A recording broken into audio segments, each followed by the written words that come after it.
हिस्सा था, गया जिला का ही हिस्सा था। वहाँ पर एक बहुत शानदार कार्यक्रम हुआ।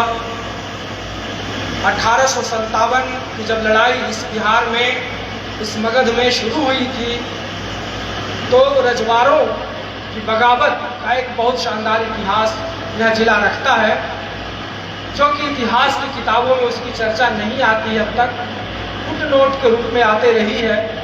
उसी सिलसिले में कल का हुआ कार्यक्रम था जो हम लोगों ने किया। सगीर साहब ने कहा कि आज जो हमारा विषय है, आज़ादी के आंदोलन की विरासत और आज उसके समक्ष चुनौतियां, उस पर हमारे मुख्य वक्ता बोलेंगे, अन्य वक्ता बोलेंगे। मैं उस पूरे कार्यक्रम और इस अभियान के बारे में 2-3 बात आपके सामने रखना चाहूँगा। यह अभियान हम आज़ादी के 75 साल के मौके पर कर रहे हैं। आप सब जानते हैं कि अभी विगत 15 अगस्त को हम लोगों ने 75वीं वर्षगांठ बनाई। तो इस मौके पर हम लोग 2 कामों को कर रहे हैं। पहला काम यह है कि आज़ादी की लड़ाई में न जाने कितने लोग शहीद हुए, लाखों करोड़ों लोगों ने आज़ादी की लड़ाई में हिस्सा लिया। और यदि यह कहा जाए कि दुनिया के बड़े आंदोलनों में एक था, विश्व आंदोलनों में एक था, तो यह कहना कहीं से गलत नहीं होगा। लेकिन अब भी हमारे बहुत सारे ऐसे स्वतंत्रता सेनानी हैं, बहुत सारे ऐसे स्वतंत्रता आंदोलन के दौरान चलने वाले आंदोलन रहे हैं, जिनके बारे में बहुत चर्चाएं नहीं हुई। और खास करके दलित समुदाय से आने वाले जो हमारे स्वतंत्रता आंदोलन के नेता रहे, नायक रहे, उनका अभी भी इतिहास में उस प्रकार से स्थान नहीं मिला है, महिलाओं को स्थान नहीं मिला है जिसके वे हकदार हैं। तो हमारी मुहिम का पहला लक्ष्य यह था कि हम ऐसे लोगों को ढूंढें, खोजें और उनके इतिहास को, उनके संघर्ष को हम सामने लाएं। और दूसरा कि आज़ादी के 75 साल जब बीत गए हैं और हम आज़ादी के मूल्यों पर, स्वतंत्रता पर, आज़ादी पर, लोकतंत्र पर जो आज इस देश में खतरा हो रहा है, इतिहास को जो तोड़ने मरोड़ने की साजिश हो रही है हमारी सरकार द्वारा, इतिहास की निहायत गलत व्याख्या करके समाज में जो जहर घोलने का प्रयास किया जा रहा है, तो इसका भी पर्दाफाश करना हम लोगों ने अपना दायित्व समझा। और इसलिए राज्य के तमाम हिस्सों में हम लोग घूम घूम कर ऐसे कार्यक्रम आयोजित कर रहे हैं। इसके पहले हम लोगों ने जहानाबाद में, अरवल में, पश्चिम चंपारण जिले में कई जगहों पर हम लोगों ने अपने गुमनाम शहीदों को लेकर के अपना कार्यक्रम किया है। साथियों, तीसरी बात मुझे यह कहनी है, यह जो जिला है, गया जिला, जो अंग्रेजी राज में जिला बिहार कहलाता था, बिहार इसी को कहते थे हम लोग, और जो बंगाल प्रेसिडेंसी के तहत आता था, अंग्रेजी राज था, उस समय कंपनी राज था। 1857 में जब इस देश में आज़ादी की लड़ाई छिड़ी, बिहार में भी, तो शाहाबाद और शाहाबाद के बाद मगध उसका एक प्रमुख केंद्र था। लेकिन मगध का जिक्र अभी उस रूप में सामने नहीं आया है जिस रूप में जिक्र शाहाबाद का, भोजपुर का आता है। लेकिन मगध का जो योगदान है, खास करके गया शहर का, 1857 की लड़ाई हो या 1942 का आंदोलन हो, उस इतिहास को हमें जानना है और समझना है। जहानाबाद, अरवल, नवादा, औरंगाबाद, ये सारे जिले उस वक्त जिला बिहार में ही थे, गया जिला में ही थे। और आपको सुनकर ताजुब होगा कि आरा शहर के बाद यह गया शहर ही था जहां जेल ब्रेक हुआ था और 10 दिनों के लिए यहां से अंग्रेजों की सत्ता को उखाड़ फेंका गया था। यह हुआ शहर जिसका जिक्र अभी इतिहास की किताबों में और हमारे वर्ष में कम आता है। 1857 की लड़ाई के दौरान हमने रजवाड़ विद्रोह की चर्चा की, बेलागंज, मखदुमपुर, इन पहाड़ियां हैं, उनके नीचे के जो सारे गांव हैं, उनकी तलहटी के जो गांव हैं, अकबरपुर, जफरा, सुल्तानपुर, इन सारे गांवों से हम लोग परिचित है। वे सारे के सारे गांव आंदोलन के केंद्र थे और वहां के गरीबों को, दलितों को काला पानी की सजा दी गई, अंडमान निकोबार भेजा गया, फांसी की सजा हुई।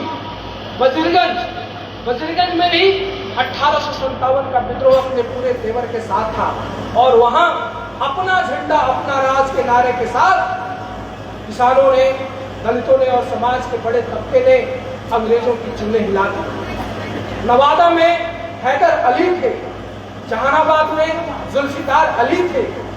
हमारा जो अभियान है उसका एक पहलू यह भी था कि जो कुछ लोग आरएसएस के लोग कहते हैं कि आजादी की लड़ाई में मुसलमानों का क्या योगदान है, दरअसल बात यह है कि योगदान उनका ही कुछ नहीं है।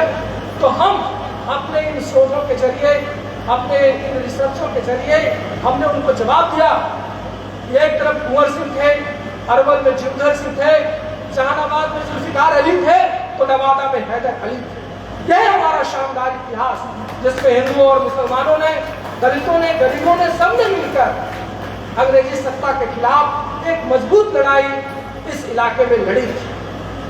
कसमा की लड़ाई औरंगाबाद में हुई थी, जिसमें जिउधर सिंह की हार हुई थी। शेरघाटी की लड़ाई, हर जगह पूरा इतिहास 1857 में हमारा एक एक कोना उस शानदार इतिहास से जगमगा रहा है। उसकी यह धरती साक्षी नहीं है।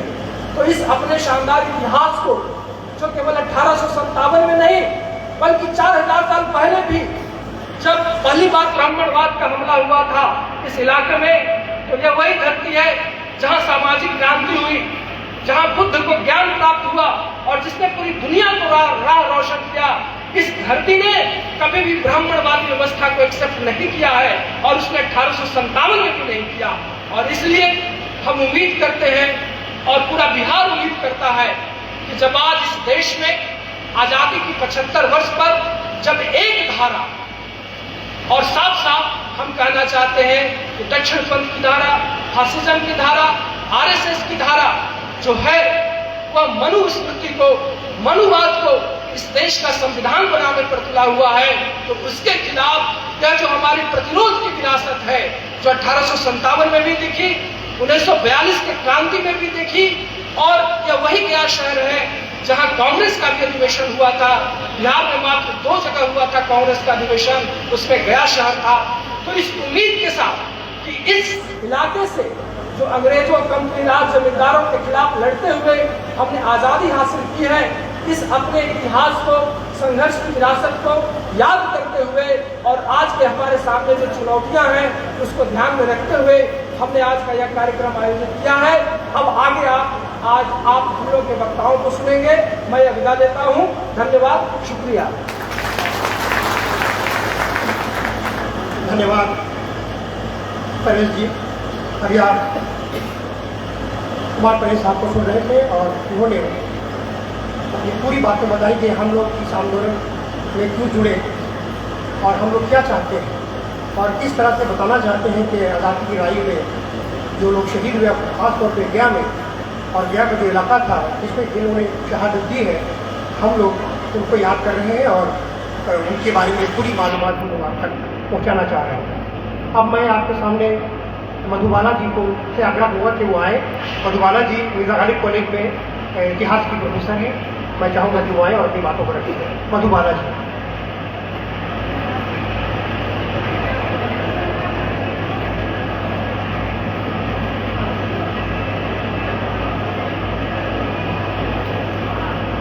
मंचासीन हमारे CPIM की पार्टी के महासचिव कॉमरेड दीपांकर भट्टाचार्य साहब, सीनियर एडवोकेट फयाज हाली साहब, तारिक अनवर साहब, कुणाल जी, सागिर साहब, कुमार परवेज और इस सभागार में बैठे हमारे सभी साथियों, आप सबको पहले लाल सलाम।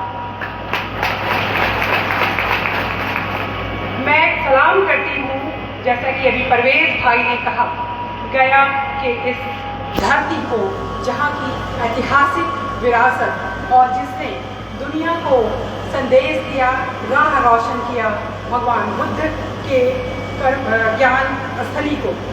मुझे प्रेमचंद की एक कहानी है जेल, उसकी मैं थोड़ा सा एक प्रसंग रखना चाहूँगी। उसमें एक पात्र कहता है कि जुलूस निकालने से क्या होता है, जुलूस निकालने से क्या होता है। तो मैं कहती हूँ कि जुलूस निकालने से यह सिद्ध होता है कि हम जीवित हैं, अटल हैं और मैदान से हटे नहीं हैं। और आज का आयोजन और पिछले कई आयोजन जैसा कि कल नवादा में हुआ, वो यह सिद्ध करता है कि हम जीवित हैं, अटल हैं और हम मैदान से हटे नहीं हैं बल्कि डटे हुए हैं। आज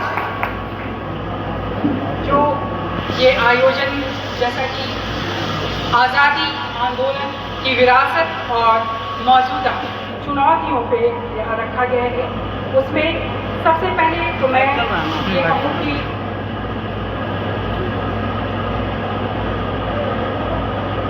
गया की हम बात करते हैं और जैसा कि ऐतिहासिक विरासत की बात करें तो करीब 200 वर्षों या ये यूँ कहें कि 190 वर्षों तक हम पराधीन रहे, हम गुलाम रहे। 1857 से 1947 तक करीब 90 वर्षों तक हम लगातार आज़ादी की लड़ाई लड़ते रहे।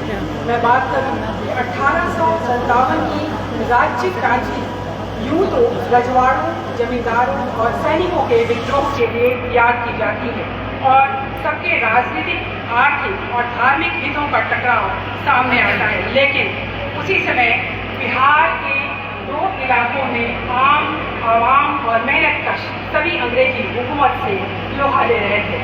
जैसा कि शाहबाद की बात हो रही थी, आरा का विद्रोह और वहाँ का आजाद होना अगर याद है तो गया और मगध के इलाकों में जवाहिर और एतवा रजवाड़ के नेतृत्व में 14 गांवों का विद्रोह, नवादा की हैदर अली खान, अहमद अली और उनके अन्य साथीगण के नेतृत्व में विद्रोह, जिसमें कि राजगीर को विद्रोहियों ने अपने कब्जे में ले लिया था।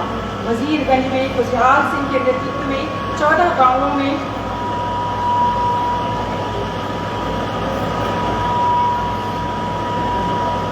गांव के लोगों का विद्रोह, ये सब अंग्रेजी हुकूमत के विरुद्ध आम जनमानस और गरीब दलित जनता का विद्रोह था। इतिहासकारों ने इन संघर्षों को आज़ादी की इस पहली लड़ाई में जगह नहीं दी, जिससे हमारी पीढ़ी इसे सिपाही विद्रोह भर समझती रही। मेरा एक विनम्र आग्रह है कि आप लोग जहाँ भी स्थान मिले वहाँ स्थान ग्रहण कर लें। थोड़ी तो कुर्सियाँ आ रही हैं जैसा कि परवेज भाई ने बताया भी, और हम थोड़ा शांति बनाए रखें। मैं आगे बढ़ते हुए ये बताना चाहूँगी कि नवादा और राजगीर की पहाड़ियों में 1857 में, जैसा कि परवेज भाई बता रहे थे, रजवाड़ विद्रोह हुआ। पुराने गया जिले के नवादा और आसपास बड़ी संख्या में रजवाड़ बसते थे जो कमियां के रूप में काम कर रहे थे।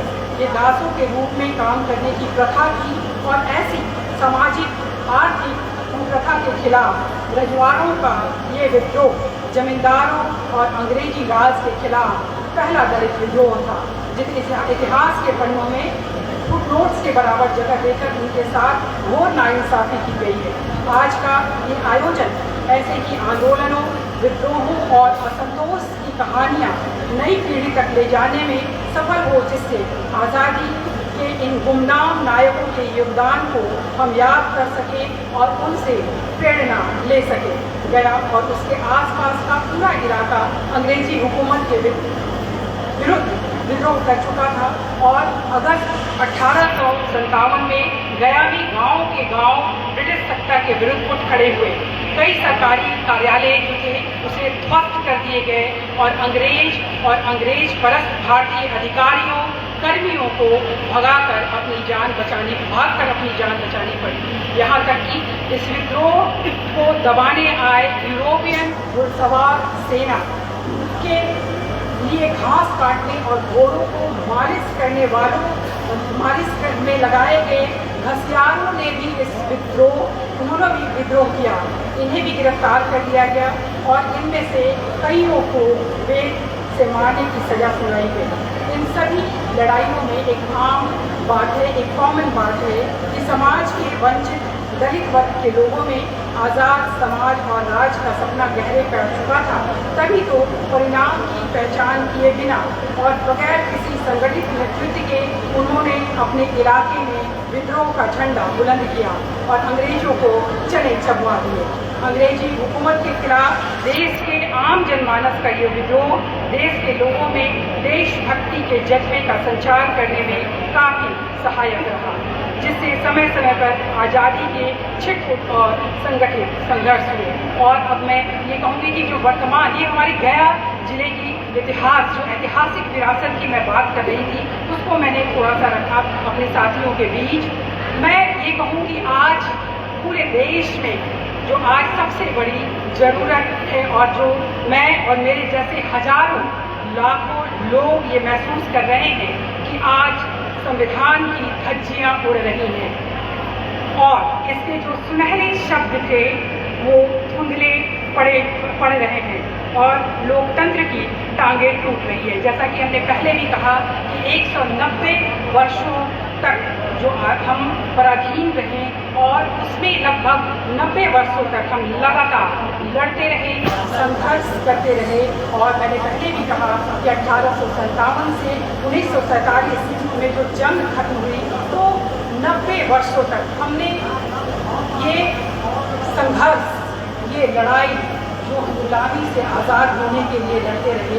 और हमने सुना कि उन बलिदानियों और उनके शहादतों के बारे में जिसमें कि लाखों करोड़ों लोग शहीद हुए। आज उनके शहादत पे हम ये आज आज़ादी के 75वें जिसको कि तथाकथित कई मैं ये कहूँ कि कहा जा रहा है अमृत महोत्सव, लेकिन वर्तमान में जो स्थिति है वो मैंने पहले ही कहा कि जो एक महत्वपूर्ण आधार था हमारे इस आज़ादी की लड़ाई के बाद 1947 में संविधान के पहले पन्ने पे जो दर्ज किया गया था कि जिस संविधान की रचना 4 महत्वपूर्ण दीवारों से की गई थी, जिसमें कि स्वतंत्रता, समता, प्रभुत्व और न्याय, और इन्हीं 4 दीवारों के ऊपर लोकतंत्र रूपी छत को खड़ा किया गया था। हम 90 वर्ष तक हमने संघर्ष किया और 70 से 75 वर्षों में हम इसे संभाल नहीं पाए। क्या हालात हो गई है, जिस स्वतंत्रता, विचार अभिव्यक्ति, समानता की बात हमने की थी, उसका क्या हालत हो गया है। आज अगर देश की स्थिति हम देखें तो हम गंभीर संकट के दौर से गुजर रहे हैं। बल्कि मैं तो ये कहना चाहूँगी कि एक उल्लंघन है कविता संग्रह, उसकी कविता की कुछ पंक्तियाँ मुझे याद आ रही हैं कि इतना अंधेरा तो पहले कभी नहीं था, इतना अंधेरा तो पहले कभी नहीं था कि मुंह खोलकर अंधेरे को अंधेरा ना कह सके, कि हाथ को हाथ भी न सूझे, कि हाथ को हाथ भी न सूझे, कि आँख के सामने घटे अपराध की कोई गवाही न दे सके। ये अंधेरे का दौर है और इस अंधेरे के दौर में कई तरह की दमनकारी नीतियाँ जो हैं वो चलाई जा रही हैं वर्तमान सरकार के द्वारा। मैं ये कहूँगी कि हम पहले ही हमने कहा कि बहुत महत्वपूर्ण थोड़ा मैं वक्तव्यों को चूँकि अब मैं ये कह रही थी कि धर्मनिरपेक्षता की बात मैं करती हूँ, सांप्रदायिकता की बात मैं करती हूँ। आखिर हम लोगों ने, जो मैंने पहले ही कहा, संविधान और हमारे संविधान के पहले पन्ने की बात की, हमने प्रस्तावना की बात की, हम भारत के लोग जो हमने की। और आज जो स्थिति है उसमें हम देखते हैं कि किस तरह से 75 साल हम पूरे कर चुके हैं और हम, जैसा कि हमने पहले कहा कि क्या हालात हमने पैदा कर दी है। इन 75 सालों में हमारी विरासत और परंपराओं पर हमले भी खूब हुए और हर बार हमने उसका मुकाबला किया। एक बार फिर हमारा लोकतंत्र और हमारी साझी विरासत दोनों पर हमले हो रहे हैं। आखिर कौन है ये हमलावर? आखिर कौन है ये हमलावर? मेरा ये प्रश्न है जिनका आज़ादी की लड़ाई में लेश मात्र भी कोई योगदान नहीं है और आज वो आपस में लोगों को इस कदर बांट दिए हैं कि हम आपसी वैमनस्य और हमारे बीच जो धर्मान्धता है वो बढ़ी है। लोग अब कपड़ों, खान पान और भाषा के आधार पर पहचाने जाने लगे हैं। हमारे लोकतंत्र की खूबसूरती जो है, मैंने पहले ही कहा कि हमारा संविधान है और हम धर्मनिरपेक्ष देश की कल्पना करते हैं। जैसा कि हमने पहले ही कहा कि हमारे संविधान की प्रस्तावना में जिसकी शुरुआत ही होती है, हम भारत के लोग भारत को संपूर्ण प्रभुत्व संपन्न समाजवादी लोकतंत्रात्मक धर्मनिरपेक्षता की बात हम करते हैं। लेकिन हम फिर मैं ये कहूँगी कि शंभुदास रैगर और अभी हाल ही में हमने जो देखा बिल्किस बानो के रेपिस्ट 11 रेपिस्ट को जिस तरह से महिमा मंडित किया गया और उनको फूल माला और मिठाइयाँ खिलाकर उनका स्वागत किया गया, मेरा सवाल ये नहीं है कि उनको क्यों रिहा किया गया। मेरा ये सवाल है कि उनको जो महिमा मंडित किया गया, क्या वो अपने घर में जाकर अपनी माँ, बहनों, अपनी जो भी उनके रिश्तेदार हैं, मौसी, चाची, उनके सामने वो किस कदर खड़े हो पाएंगे। और उसको इस तरह से तो हम ये कहें फिर से कि हम निश्चित रूप से संकट के दौर से गुजर रहे हैं। हाल ही में सर्वोच्च न्यायालय ने कई ऐसी टिप्पणियां की हैं जिसमें देश में सत्ता और शासन के प्रतिरोध के स्वर को कुचलने और दबाने का खेल सामने आ गया है। आपका विरोध करना अगर सत्तासीनों को बुरा लगा तो आप कानून की धाराओं का बेजा और अवांछित इस्तेमाल जो है आपके खिलाफ शुरू हो सकता है और राजद्रोह राज्य के खिलाफ युद्ध के बजाय व्यक्ति के खिलाफ युद्धमान लिया गया है। इसके कई एग्जाम्पल हैं और उदाहरण मैं अभी तत्कालीन उदाहरण दूंगी हमारे जो सिद्दीकी कप्पन के बारे में। कैसे वो 23 महीने जेल में रहने के बाद उन्हें सुप्रीम कोर्ट के द्वारा छोड़ा गया और ऐसे कई उदाहरण हैं जिसको अभी यहाँ रखना जो है वो। और खास करके मैं कहूँगी कि वर्तमान में हमारी जो मीडिया है उसकी आज़ादी पे भी लगातार हमले हो रहे हैं। कई उसके उदाहरण हैं। अभी थोड़ी वक्त की पाबंदी है इसलिए उसमें मैं अभी नहीं जाना चाहूँगी, लेकिन मैं ये कहूँगी कि सत्ताधारी पार्टी के संरक्षण में बड़े पैमाने पे सुनियोजित तरीके से फर्जी खबरें, गणना, पत्रकारों, ट्रोलिंग और उत्पीड़न, विशेष रूप से महिलाओं का जिसे द वायर द्वारा टेक फॉर्म 8 की लेकर की गई रिपोर्ट्स में दर्ज किया गया है। सूचना प्रौद्योगिकी की बात करें अगर हम लोग तो उसके नियम 2021 के जरिए डिजिटल समाचार सामग्री को सेंसर करने के लिए नए कानूनों की शुरुआत। और मैं ये कहूँगी कि अभी वर्तमान सरकार जो है वो उसका अघोषित आपातकाल अपने 8वें साल में है और लोगों के लोकतांत्रिक अधिकारों और नागरिक स्वतंत्रता के खिलाफ हमले बढ़ाने का हर संकेत दे रहा है। बातों का समय अब बीत चुका है। भारत का लोकतंत्र दिन दहाड़े दम तोड़ रहा है, फिर भी इसका खत्म हो जाना अपरिहार्य नहीं है। प्रेस को क्षमा कीजिएगा घेरा जा रहा है, लेकिन उसे अड़ी होकर खड़े होने के तरीके खोजने चाहिए। और मैं ये कहूँगी कि वर्तमान सरकार मीडिया की आज़ादी पे हो रहे हमले जो है कई रूप में हमारे सामने आते हैं, लेकिन हमारी जो खूबसूरती है हमारे देश की हम बात करें, हम अपने राज्य की बात करें, हम इस शहर की बात करें, एकता, अखंडता और भाईचारे के बीच फूट डालकर राज करने वाले की कोशिशों को नाकाम करना होगा। हिंदू, मुस्लिम, सिख, ईसाई आपस में सब भाई भाई और आज़ाद भारत में फूट डालो और राज करो, जो कि हमारे जो 200 वर्षों तक जिन्होंने हमें गुलाम किया था उन्होंने इस नीति को अपनाया था, उसे हमें मुंहतोड़ जवाब देना होगा। भेदभाव की सभी दीवारों को ढहाते हुए हमें आगे बढ़ना होगा और यही हमारे राष्ट्रवाद का सच्चा पहचान होगा। भारत का जो राष्ट्रवाद है उसका बुनियाद ही बहुलवाद है। भारत एक है और इसमें अनेकता में एकता है और हमें इसी एकता की मजबूती के साथ फिर से खड़े रहना होगा। फिर से मैं आप सबको धन्यवाद देती हूँ और पुनः एक बार सलाम करते हुए मैं अपनी वाणी को विराम देती हूँ।